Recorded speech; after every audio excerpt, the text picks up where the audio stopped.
Alors, sans plus tarder, nous allons nous tenir debout. Prenons nos Bibles.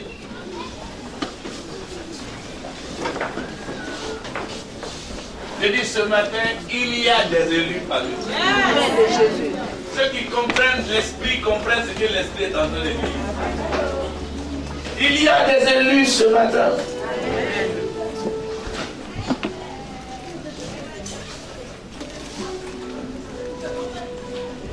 Juge ce chapitre 7.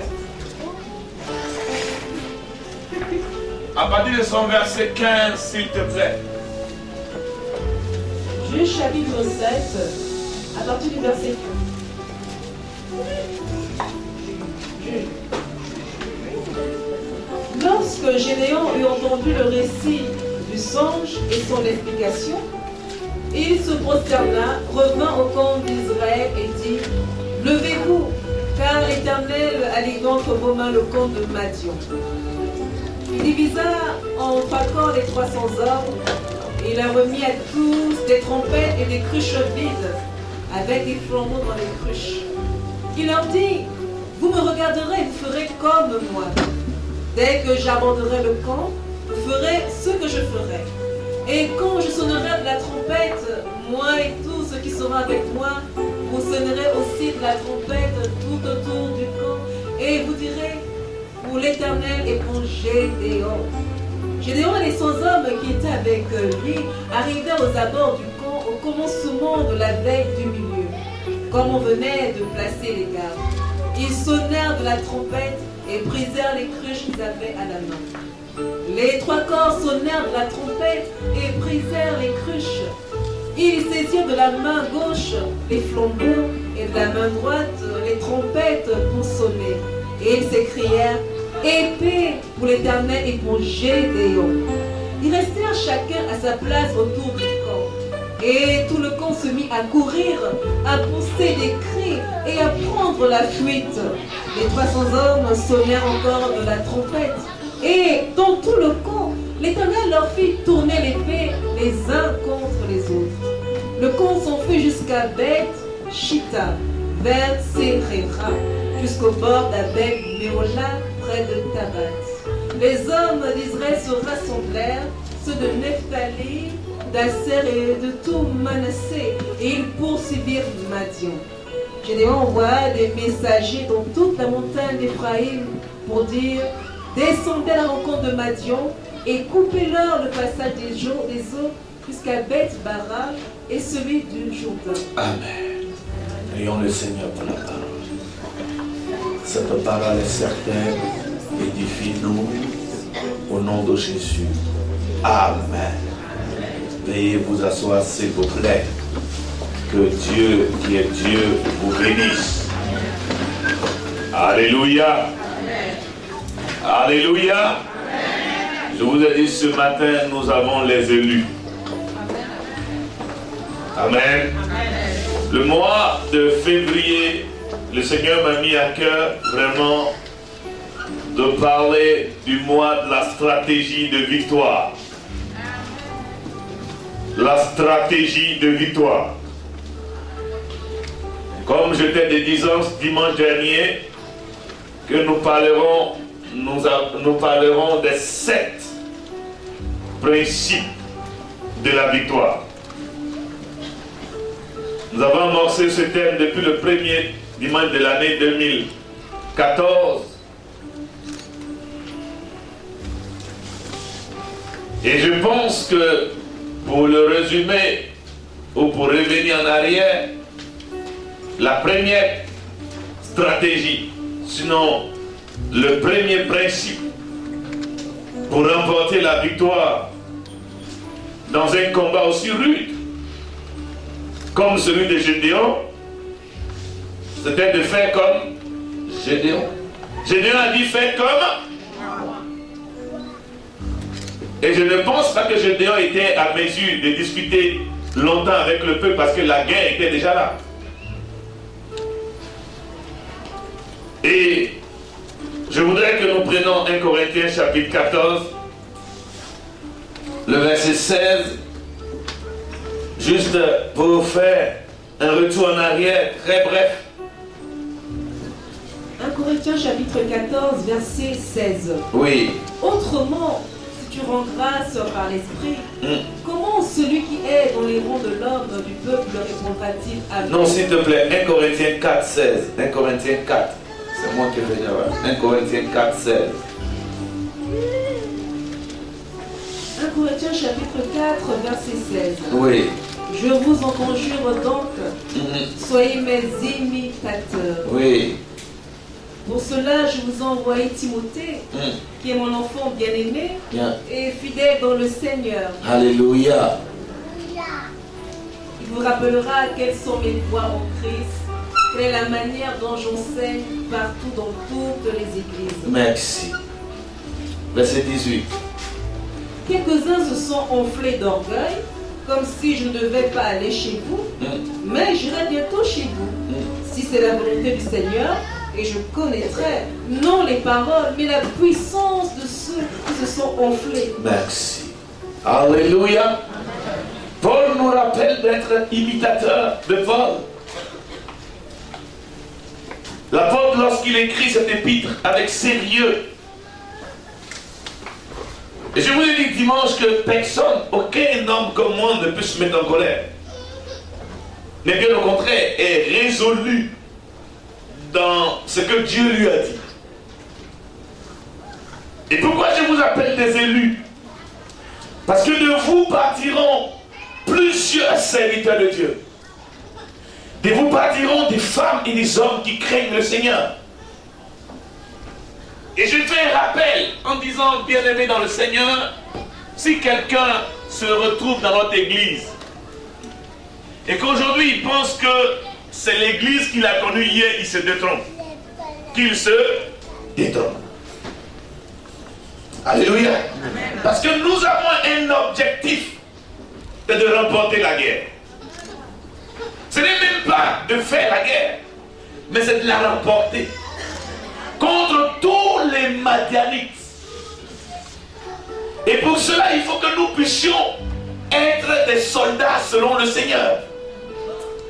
Dans les différentes guerres qui nous opposent au diable. Alléluia. Amen. Donc le premier principe, c'est faire comme le leader. Si vous avez une famille, vous faites comme votre père. Et l'apôtre Paul parle de Timothée qui viendra et qui enseignera même tout ce que Paul lui a prescrit. Vous ne pouvez pas réussir le ministère. Vous ne pouvez pas être dans une église. Vous réussissez votre vie familiale, votre vie personnelle. Si vous n'avez pas quelqu'un sur qui vous prenez toutes choses, qui est votre identité, quelqu'un qui est en réalité quelqu'un sur qui vous pouvez dire, de qui vous pouvez dire, j'ai appris tout de ce monsieur. Et l'apôtre Paul voulait faire comprendre au peuple ainsi que cela sera. Et les gens qui devaient combattre Madian devaient comprendre cela. Mais souvent on a l'impression que la chrétienté c'est le libre arbitre. C'est pas faux. Et chacun arrivé dans la chrétienté se dit, oh, il n'y a pas de loi, il n'y a pas de règle, je fais comme je veux, je fais ce que je veux. C'est pas dans une église comme ça. L'église, on fait la loi de Dieu. On met en pratique ce qui est écrit. Ceux qui sont enflés d'orgueil, Paul va même plus loin en disant, séparez-vous de ces personnes. Alléluia. Amen. Deuxième principe. Le deuxième principe. Au verset 18, il dit bien ceci.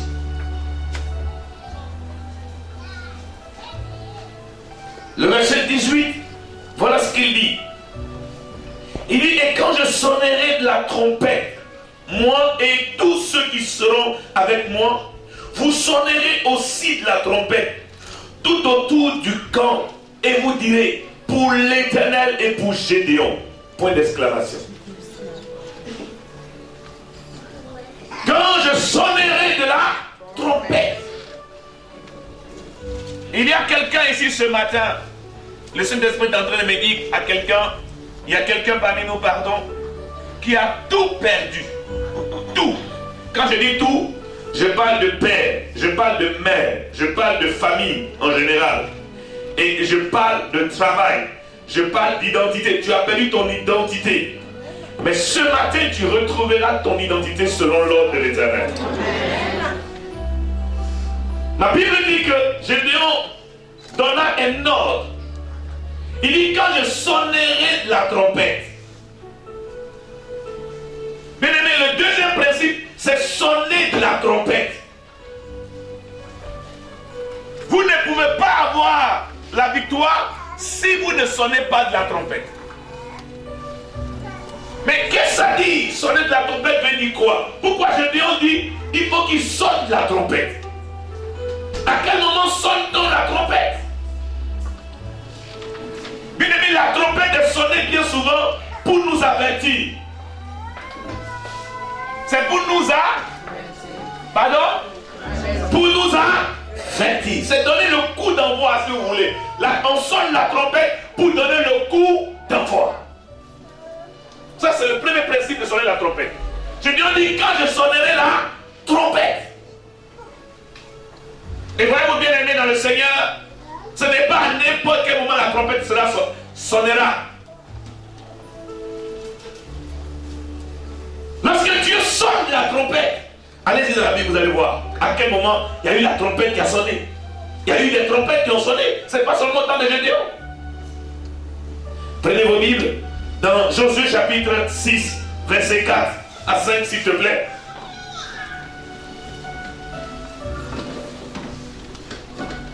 Josué chapitre 6, verset 4 à 5. Oui. 7 sacrificateurs porteront devant l'arche cette trompette retentissante. Oui. Le 7e jour, vous ferez 7 fois le tour de la ville et les sacrificateurs sonneront des trompettes. Quand ils sonneront de la corne retentissante, quand vous entendrez le son de la trompette, tout le peuple poussera de grands cris. Alors la muraille de la ville s'écroulera et le peuple montera chacun devant soi. Alléluia. Bien aimé, quand Gédéon a sonné la trompette, c'était pour donner un coup de signal. Josué sonne la trompette aussi pour donner un coup de signal. Ça veut dire, bien aimé dans le Seigneur, la trompette ne sonne pas avec forcément un son que vous allez aimer. Souvent la trompette sonne pour gronder. Et la Bible parle même de Jésus qui va sonner la trompette. Dans le livre de 1 Corinthiens, chapitre 15, son verset 52, s'il te plaît. 1 Corinthiens, chapitre 15, verset 52. Verset 15, chapitre 15, verset 52. 1 Corinthiens, chapitre 15, verset 52. Oui. En un instant, Oui. en un clin d'œil, à la dernière trompette, Oui. la trompette sonnera et les morts ressusciteront incorruptibles et nous serons changés. Alléluia. À la dernière trompette, ça veut dire quoi? Il y a eu plusieurs trompettes. Il y a eu des trompettes pour avertir les gens. Il y a eu des trompettes pour la guerre. Quand il fallait aller en guerre, ils ont pris la trompette. C'était pour demander à tous les soldats d'être prêts pour remporter la victoire. Alléluia. Alléluia. Mais la Bible dit que chaque fois qu'il y avait la trompette, il y avait une guerre. Et aujourd'hui, on n'a pas les trompettes quand même, frère. Nous avons la trompette dans notre bouche. Nous sonnons de la trompette pour avertir le peuple de Dieu que, frère, arrêtez de vivre dans le péché. Nous sonnons de la trompette pour dire au peuple de Dieu, arrêtez de vivre dans le mensonge. Arrêtez de vivre dans la fornication. Arrêtez car le diable ne dort pas, mais vous ne lui donnez pas accès à votre vie. Et cela ne plaît pas à tout le monde. Et cela ne plaira pas à ceux-là qui n'ont pas compris que le diable aime bien ceux qui vivent dans le péché.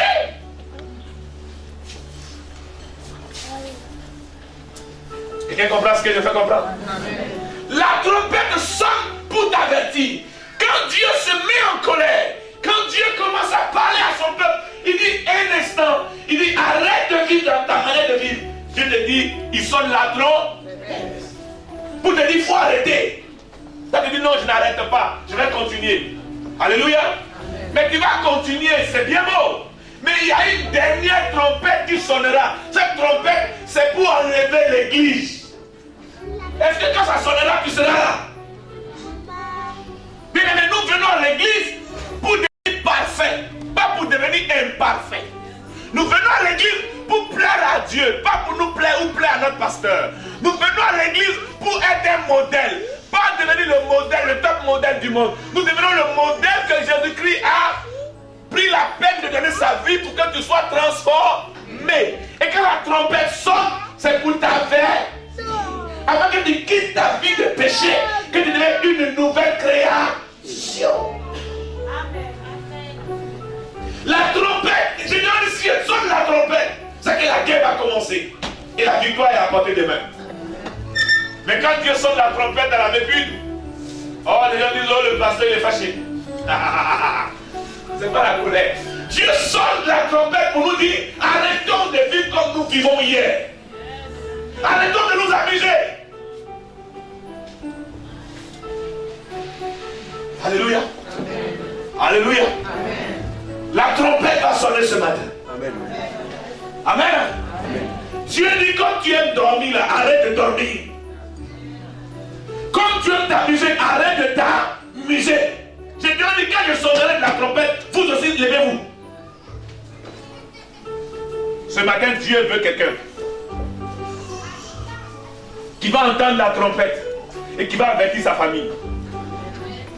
Vous savez, les démons le savent. Quand Jean-Baptiste est arrivé, il a commencé à sonner de la trompette pour amener les gens à la repentance. Et toi, est-ce que tu entends même le son de la trompette qui sonne? Est-ce que tu entends le son de la trompette qui sonne et qui t'avertit en te disant arrête de te mettre en colère, arrête de vivre la vie que tu vis? Nous ne sommes pas ici pour te juger, mais nous sommes ici pour t'avertir. Parce qu'au dernier jugement, à la dernière trompette, on ne voudrait pas que toi tu sois parmi nous et qu'à la dernière trompette tu ne sois pas parmi ceux qui sont enlevés. La Bible dit que les morts vont ressusciter. Est-ce que toi tu ressusciteras? Est-ce que toi tu seras enlevé? C'est la question qu'on se pose. C'est pourquoi on te parle de le deuxième principe pour entrer dans la victoire. Pour avoir une victoire sans contestation, c'est d'écouter le son de la trompette et de sonner aussi la trompette autour de toi. Alléluia. Amen. Alléluia. Amen. Dans l'Apocalypse, la Bible parle après chapitre 8, la Bible parle des 7 anges qui tenaient les 7 trompettes. Et nous connaissons la décadence, sinon le malheur qui s'abattait chaque fois que la trompette était sonnée. Dieu est tellement bon dans la grâce que les gens prennent la grâce pour traîner la grâce par terre. Mais chaque jour que Dieu fait, Dieu sonne la trompette aux chrétiens. Chaque jour, Dieu sonne la trompette. C'est toi qui n'entends pas le son. Mais sinon, la trompette sonne tous les jours devant toi. C'est par plusieurs manières. Des fois, c'est juste pour t'avertir. Des fois, c'est juste pour te dire, écoute, réveille-toi pour prier. Juste pour te dire, non, écoute, arrête de faire ci ou de faire ça. C'est juste la trompette sonne. Ça peut être par le biais de ton pasteur, par le biais de ta soeur qui est avec toi, par le biais d'un ami. C'est comme ça que Dieu te parle. C'est en sonnant la trompette pour que tu aies la victoire. Mais on n'a pas de victoire si on ne se sanctifie pas. On n'a pas de victoire si on ne fait pas sacrifice personnel. Voilà le deuxième principe. Écoutez la trompette qui sonne. Et soi-même sonner de la trompette. Quand l'ordre sera donné de sonner de la trompette, il faudra la sonner. C'est pourquoi la Bible dit, allez par tout le monde, annoncez la bonne nouvelle, avertissez les gens. Celui qui n'avertit pas le péché, si le péché meurt, son sang retombe sur qui? Sur qui? Sur toi. C'est ça à sonner la trompette. Troisième principe, pour que la victoire soit conquise. Alléluia. Le troisième principe.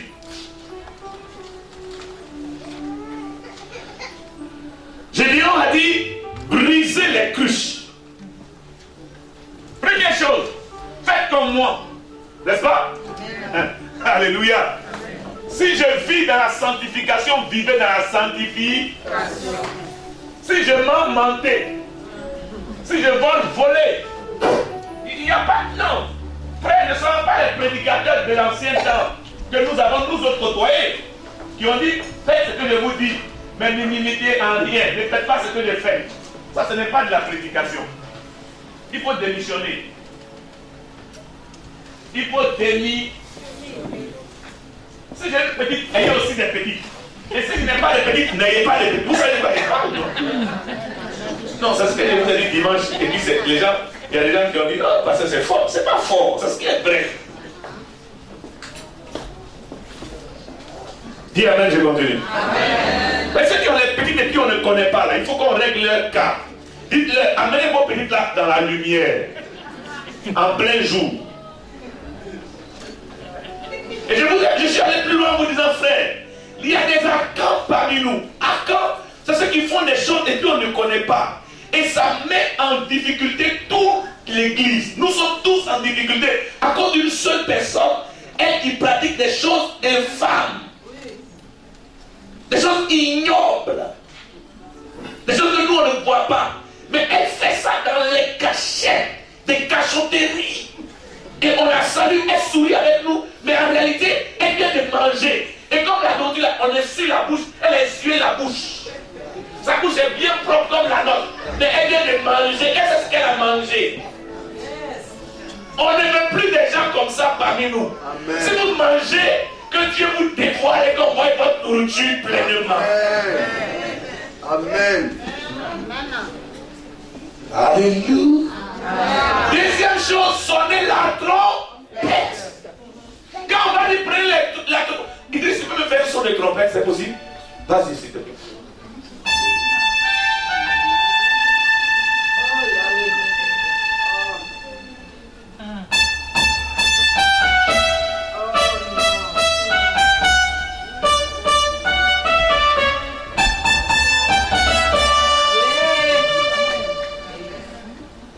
Le son de la trompette. Troisième principe, il dit quoi? Briser les cruches. Écoutez, est-ce que le protocole peut me donner un récipient en verre? S'il vous plaît. Peut-être qu'il n'est pas trop, ça vous dérange pas de le remplacer. Prenons ça. Il y a un autre. Brisez les cruches. Verset 19. Il dit brisez les cruches. Vous me donnez quelque chose, n'importe quoi, n'importe quoi, non. Peut-être pas de l'eau, quelque chose de solide. Quelqu'un me suit, suivez-moi ce matin. Frère, écoutez, en fin d'année, je vous ai dit, en cette fin d'année, quand nous serons en 2015, non, à l'orée de 2015, dans le 31 décembre 2014, que quelqu'un vienne devant moi pour dire, pasteur, vous avez prêché l'évangile, je me suis efforcé de vivre comme Dieu vous a mis à cœur de nous enseigner. Amen. Et voici, pasteur, je n'ai aucun résultat. C'est que moi, je ne sais pas Dieu. C'est ça. Il y a la cruche là. Non, c'est vrai. Mais la Bible déclare que si vous vous mettez à part, que vous vous sanctifiez, voici les personnes qui vous accompagneront. Donc nous allons tous faire un effort pour amener toute l'église dans la sanctification.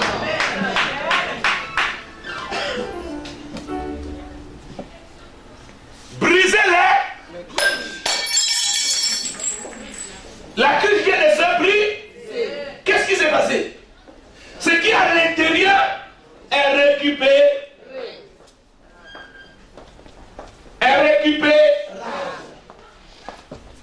À l'intérieur de chaque personne, il y a quelque chose à l'intérieur de toi. Je lui ai dit de briser les cruches. Pourquoi, frère? Tant que tu n'as pas atteint le niveau de brisement, ce qui en toi dormira toujours.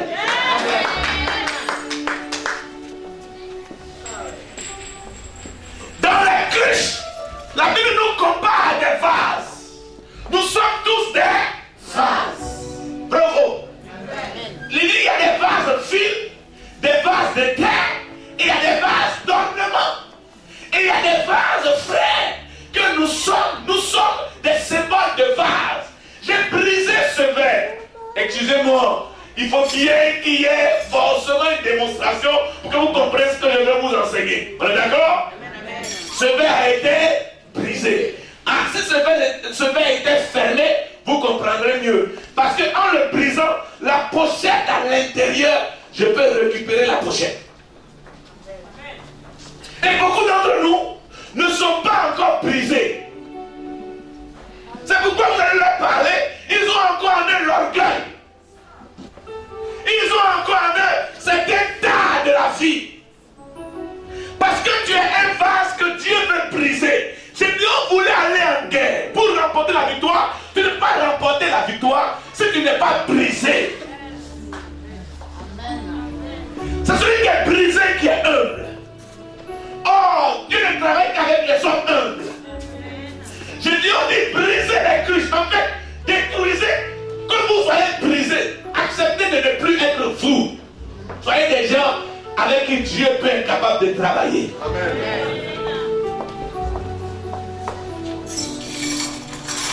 Combien d'entre nous sont à l'église mais ils ne sont pas brisés?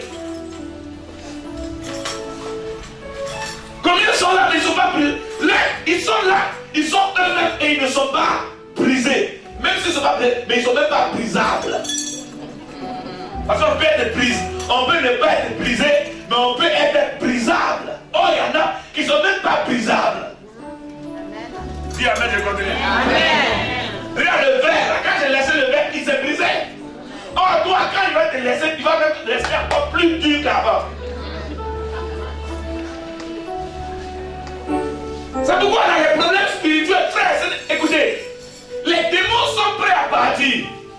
Parce que les démons savent la parole de Dieu. Les démons connaissent la Bible. Mais les démons savent que les chrétiens ne mettent pas en pratique la Bible. Je vous dis.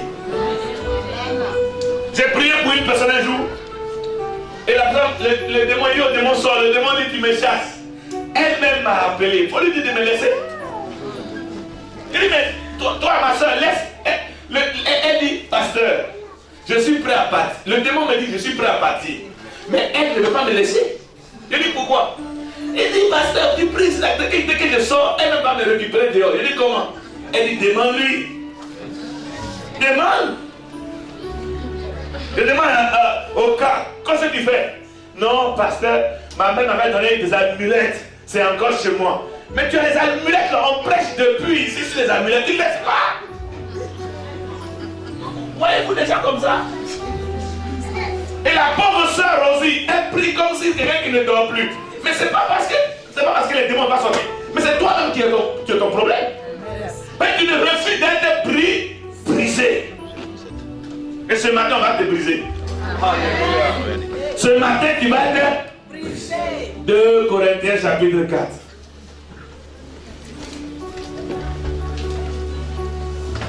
Lis-moi le verset 7, s'il te plaît.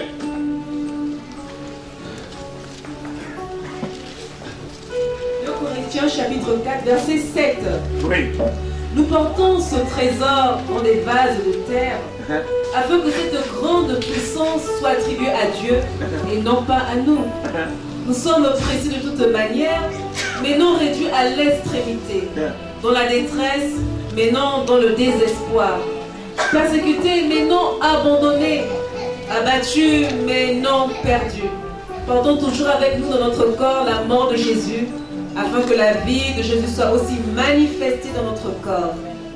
Car nous qui vivons, nous sommes sans cesse livrés à la mort à cause de Jésus, afin que la vie de Jésus soit aussi manifestée dans notre chair mortelle. Alléluia. Est-ce que vous savez qui vous êtes? Pour une fois dans l'histoire de l'humanité, les vases de terre portent un précieux nom et un précieux monsieur dans leur corps. à quel moment Jésus peut se faire voir? Il est écrit dans Jean. Il faut que je diminuisse et que toi tu croisses. Dieu n'a pas de problème. Écoutez, Dieu n'a pas de problème. Hein. C'est nous qui sommes les problèmes. Dieu n'a pas de problème. Pour que Dieu fasse un miracle, c'est même pas. Il suffit que Dieu fasse quoi? Ça c'est même trop fort. Et que ça a trop de cris. Ce que Dieu respire, comme c'est continuel, et c'est sans interruption, tu es déjà béni. C'est toi qui es le problème, c'est pas Dieu. Nous portons dans ce corps, ce vase de terre, nous portons Christ ressuscité.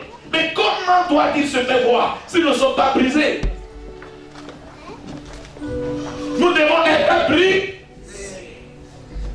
Dis Amen, je continue. Amen. Dis Amen, je continue. Amen. Et le brisement passe par, frère, par le renoncement aux œuvres de la chair.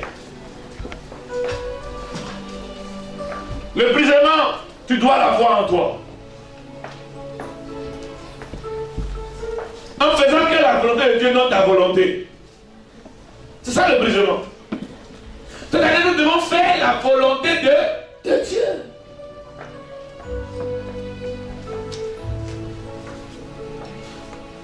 Le troisième principe.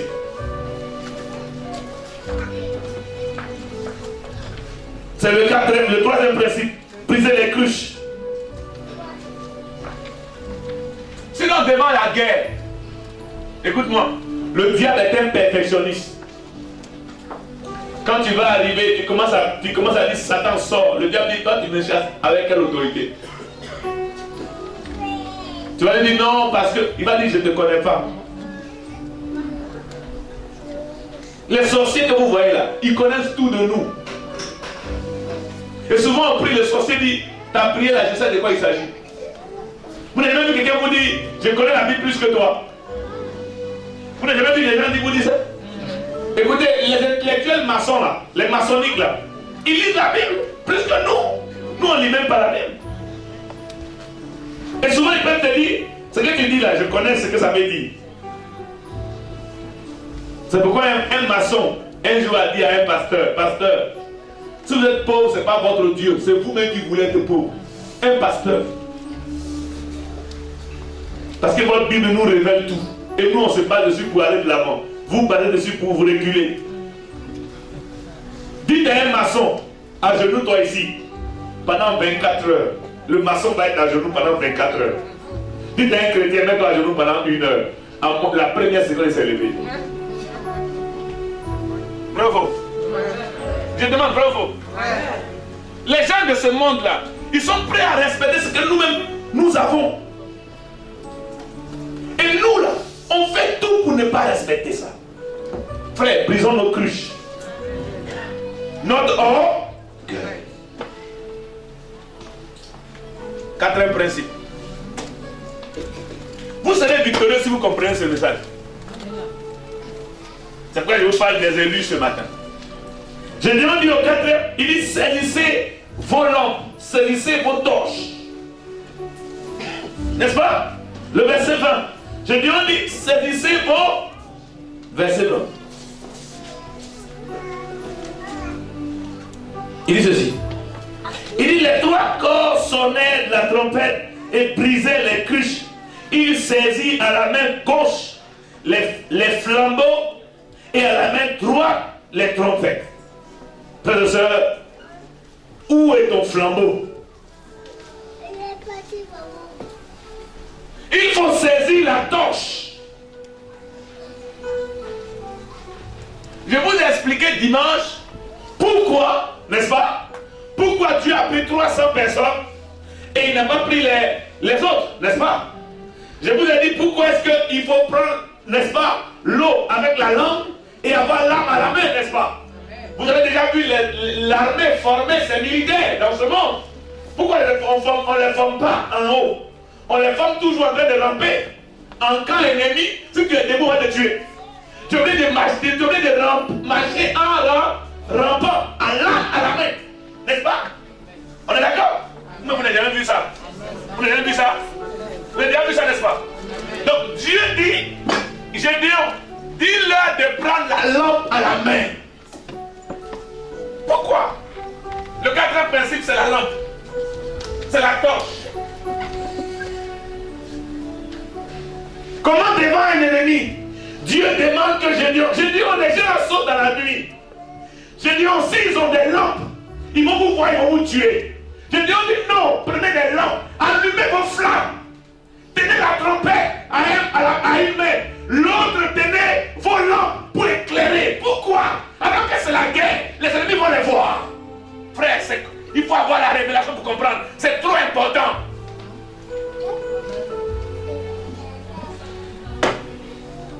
Quelqu'un comprend ce que je veux comprendre ce matin? Amen. La Bible dit, prends 2 Corinthiens chapitre 4, verset 6. Parce qu'il y a des gens qui lisent et ne comprennent pas. Cette année, Dieu nous amène à la différence. Vas-y. 2 Corinthiens chapitre 4 verset 6. Oui. Car Dieu qui a dit la lumière brillera du sein des ténèbres, Oui. a fait briller la lumière dans nos cœurs Hein? pour faire resplendir la connaissance de la gloire de Dieu sur la face de Christ. La lumière brillera du sein des ténèbres. La lumière ne brille pas dans la lumière. Parce que s'il y a la lumière ne brille pas là où il y a la lumière. Frère, écoutez, frère, écoutez. Dis amen, je continue. Amen. Non, dis un amen puissant. Amen. Non, je ne t'ai pas dit de dire un amen caressant, j'ai dit puissant. Amen. J'ai dit vivant. Amen. Imaginez-vous que nous sommes tous ici, frères et sœurs. Qu'est-ce que vous apporterez à celui qui est déjà dans la lumière, si ce n'est la lumière? N'est-ce pas?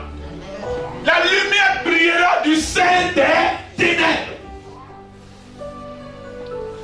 Et pour mieux comprendre ça, Matthieu chapitre 5, avec son verset 12. Il dit, vous êtes le sel de la terre. Et vous êtes la lumière du monde. Frères et sœurs, écoutez-moi bien. Un chrétien, sa manière de vivre dans le monde ténébreux permettra aux gens du monde d'avoir de la lumière. Tu dois savoir que tu es la lumière dont Dieu parle. Quand Jésus dit prenez la torche au milieu des ténèbres, vous là, chrétiens que vous êtes, commencez à briller dans votre société, briller dans votre maison, briller dans votre travail, briller au quartier, briller dans le pays, briller partout où vous passez, que l'on voie quelqu'un qui a en lui le Saint-Esprit, qu'on voie la lumière du Seigneur dans votre vie. Et cela dépend de la manière dont vous vivez. Amen, amen. Prenez la torche et que vous priez au milieu des ténèbres. Pour que la victoire arrive, il faut qu'on te distingue de loin que tu es la lumière. Quelqu'un dit amen? Amen. Quelqu'un dit amen? Amen. Quand les gens te voient venir, on dit lui là, c'est un chrétien. C'est ça, prendre la lumière. C'est prendre les flambeaux là, c'est ça. Comment dans un monde où déjà les gens attendent la guerre, tu commences à briller dans les ténèbres, on va te tuer. Bien au contraire, tous ceux qui sont dans les ténèbres verront en toi la vie. Ils sauront que celui qui t'a appelé n'est pas mort et que c'est Jésus qui t'a appelé. Et par conséquent, ils sont obligés de se rallier à toi. Parce que tu es déjà vainqueur quand tu arrives. Parce que là où il y a les ténèbres, ce n'est pas les ténèbres qui vont venir changer la situation. C'est la lumière qui peut venir apporter ne serait qu'une lueur d'espoir. Et dans cette nation, nous avons besoin de mettre des lumières. Nous devons briller dans cette nation. Briller par notre comportement, mais briller par nos activités. Alléluia. Tu ne peux pas dire que tu es chrétien, tes activités ne marchent pas. Frère, cette année, ça doit marcher. Ça va marcher. Prends Philippiens chapitre 2. Pour que quelqu'un comprenne mieux. Chapitre 2, verset 15, s'il te plaît.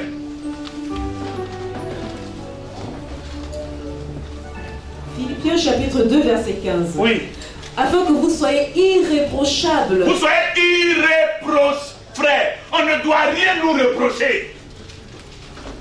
Aïe, c'est fort, hein? C'est fort, hein? Quelqu'un m'a dit, pasteur, je ne sais plus quoi faire. Je ne veux plus aller à l'église. Je dis pourquoi? Il dit, mais l'église est devenue comme le monde. Est-ce que ça c'est normal? Est-ce que c'est normal? Quelqu'un vient à l'église. On est d'accord? Il était habitué à une vie païenne exécrable. Dans les boîtes de nuit, les mini-jeeps, tout ce que vous savez. Hein, je ne vais pas vous les décrire. Vous le savez mieux que moi. Car moi, je n'ai pas vécu tout ça.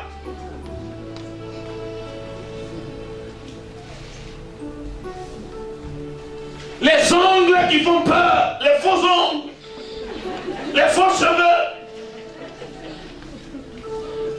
Je ne vous ai pas dit d'enlever. Mais je vous dis quand même. Et il arrive, la manière dont les gens draguaient les gens dehors. Il arrive dans l'église, la drague même est plus pire que dehors. Et dès qu'il est arrivé, il est assis comme ça. Le premier frère qui a fait, ma soeur, tu peux me donner ton numéro? Comme si c'était pour la suivre en réalité, c'est pour t'appeler, pour lui, tu sais quoi, entre toi et moi, il y a le match, il n'y a pas de match. Parce que les gens draguent à l'église plus que dehors. Que Dieu vous pardonne. Alors que la personne voudrait venir. Et il voit un cheminement. Si tu es intéressé à moi, tu vas voir le diacre. Diacre, j'ai parlé avec la soeur là, mais vraiment, je voudrais vous informer qu'elle m'intéresse. Ça là, c'est différent du monde. Vous faites vos choses en cachette, et puis après vous nous amenez ça en plein jour. Et puis on est fatigué, quand le vent est déjà à 4 mois, 5 mois, on dit qu'il a mangé pas ici, on dit, ça veut dire de quoi? Parce que le monde mangeait avant d'avertir. Donc quelqu'un dit, oh yes! Oh yes! C'est ça la vérité! Afin que vous soyez irréprochables et purs. Et purs! Les enfants de Dieu irrépréhensibles. Les enfants de Dieu irrépréhensibles, on ne peut pas te reprendre. Au milieu d'une génération perverse. Au milieu de cette génération perverse. Continuez. Parmi laquelle vous brillez comme des flambeaux. Vous brillez vraiment, frère. Nous devons briller comme des flambeaux. C'est pourquoi j'ai bien dit prenez les torches. Pour que quand l'ennemi vous verra, il dira mais qui est éclairé comme vous? Mais on est tous ici dans le noir. Et puis paf, il y a une lumière qui surgit. On va avoir peur de la lumière. Voilà pourquoi les gens se sont entretués. Pourquoi?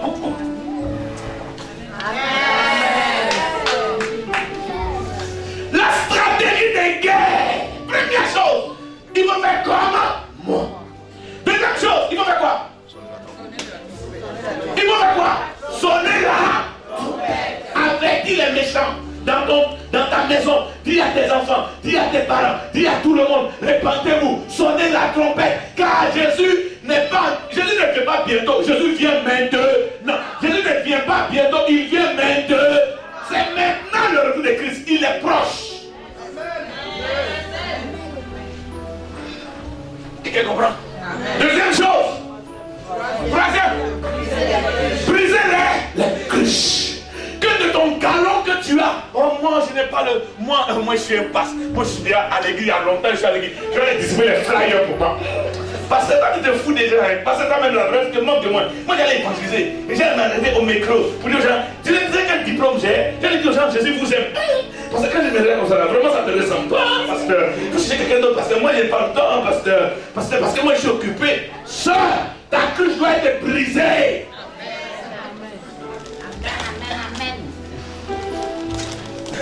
Dis amen, je continue. Amen. Dis amen, je continue. Amen. Quatrième chose, il faut servir quoi? Les torches. Il faut prier. Que la société voit que le chrétien, depuis on travaille là, quand on met le champagne, il ne boit pas.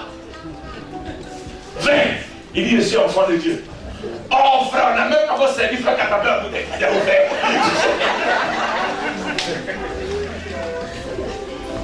Il a déjà goûté. Il dit, ça c'est quoi? 1900 combien? 54. Il connaît déjà l'année de fabrication du vin. Un chrétien, il connaît l'année. Son langage fait peur. Quand il parle, c'est lui qui a les gros mots. Frère, un chrétien n'a pas le gros. Il a oublié ça. C'est pas le chrétien qui dit. Ton patron t'énerve, il dit patron que Dieu bénisse. Quelqu'un t'insulte, il dit que la paix c'est avec toi. C'est ça, prier. Mais toi, quelqu'un t'énerve. On t'a pas dit que moi on me provoque. Tu sais que on t'a pas dit qu'on me provoque. On t'a pas. te renseigner, tu as dit ça. Renseigne-toi, mon ami, renseigne-toi. Et les gens vont devenir à l'église. Et c'est l'église où le. C'est pas Jacqueline Jacobin. Si elle va dans cette église-là, vraiment, s'il vous plaît, moi, je préfère devenir catholique. Ou bien je préfère même m'asseoir à la maison, c'est mieux. Parce que ce qu'elle fait à la maison là, elle n'est pas chrétienne. Et je lui ai dit, prenez mon torche et que mon torche se mette à prier. Deviens une torche. Deviens une lampe à la maison. Dans ton langage, dans ton comportement, dans ta manière de ton éducation, on doit devenir une torche. Cinquième principe. On ne ne suit pas. Quelqu'un suit quelque chose?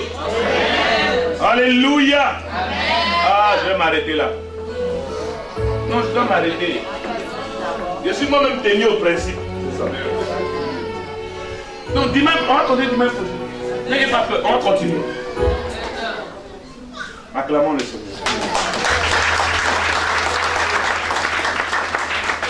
Et on nous debout ce matin.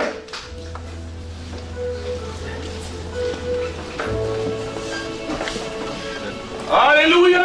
Amen. Amen. Si quelqu'un comprend ce que Dieu veut lui faire comprendre. Frère, ne soyez pas irrités. Bénissez Dieu parce que ce que Dieu vous donne ce matin ou les jours passés, Dieu est en train de vous amener ailleurs. Si quelqu'un veut te distraire, dis mon frère, je ne mange pas dans ce, je ne mange plus ce vin là. Je ne bois plus ce vin et je ne mange plus de ce pain là. Cette année, nous voulons des chrétiens excellents.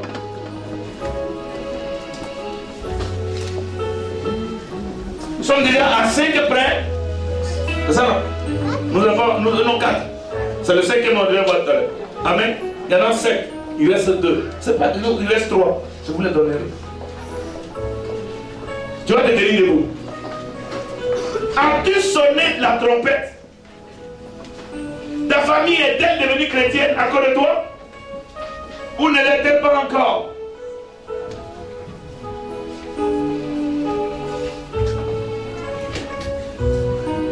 Cette année, je vois des actions que Dieu est en train de régulariser officiellement. Et nos yeux et nos mains verront, vont toucher et vont voir.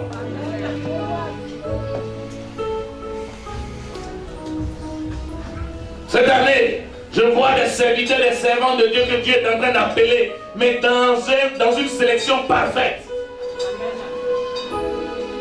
Cette année, je vois des chrétiens de qui l'on rendra un témoignage, un bon témoignage. C'est pourquoi je veux que quelqu'un lève les mains vers le ciel. Que quelqu'un lève ses mains vers le ciel.